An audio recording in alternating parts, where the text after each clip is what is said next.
There are four types of agency securities. They are the Federal Home Loan Bank, the Government National Mortgage Association, known as Ginnie Mae, the Federal National Mortgage Association, known as Fannie Mae, and the Federal Home Loan Mortgage Corporation, known as Freddie Mac. Let's look at the Federal Home Loan Bank first. This agency lends money to savings and loan institutions like banks, who in turn use this money to create mortgages. So the long-term bonds and discount notes issued by the Federal Home Loan Bank are backed by these mortgages.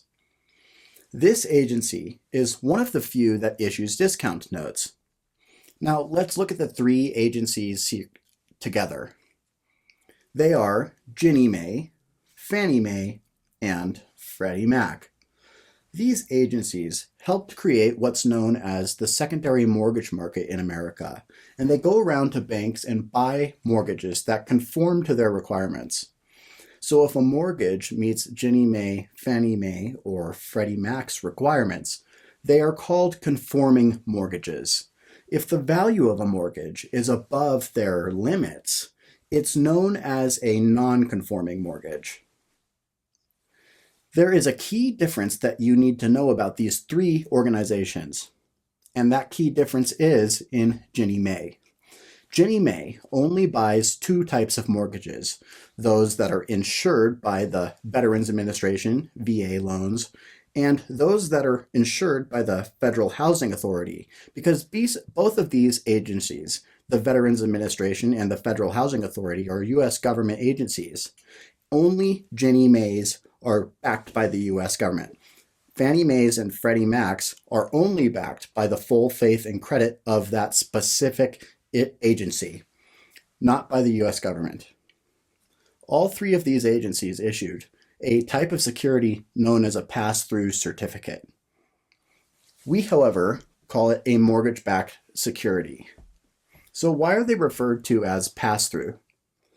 Because when the person who owns the house writes out the mortgage check each month, that check consists of part principal and part interest.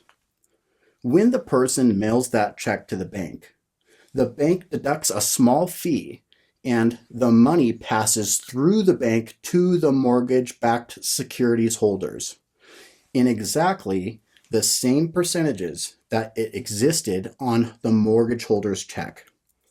Why is it called a certificate, though? Because a certificate is not a bond. Let me explain this by comparing a certificate to a bond. Firstly, a bond has a par value of $1,000. A certificate has a par value of $25,000. So this tells you that a certificate is geared toward a higher net worth client or investor. A bond makes its payments every 6 months, while a certificate makes its payments monthly. And that's because mortgage holders pay their mortgages every month. With a bond, your payment is interest only. With a certificate, your payment consists of both interest and principal.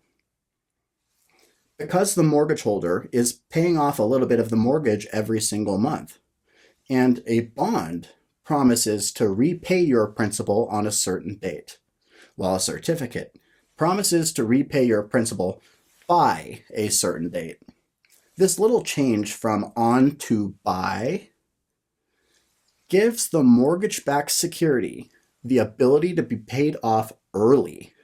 So if a mortgage holder suddenly wants to refinance their mortgage or get a windfall and wants to pay off the mortgage, they'll pay off all the principal on the mortgage. This means that the money flows to the bank, to the certificate holder, sooner than anybody anticipated. And this is known as prepayment risk. And it's the risk that mortgages get paid off earlier than expected and you won't receive your interest payment. When is a mortgage holder most likely to refinance their mortgage? When interest rates are going down. If you have a mortgage with a 6% rate and you can refinance to a 1 or 3% interest rate, you probably will. And that old mortgage will flow through the pool and pay off the original certificate. Let's say you have a 3% mortgage and interest rates go up. Are you going to refinance your mortgage? Not likely. You're likely going to hold that 3% rate because it's a great rate all the way until maturity. You won't pay it off early unless you have to.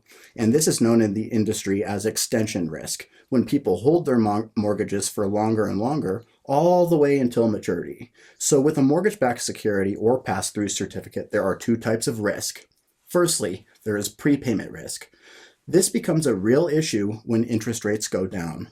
And the other risk is extension risk, which is an issue when interest rates go up.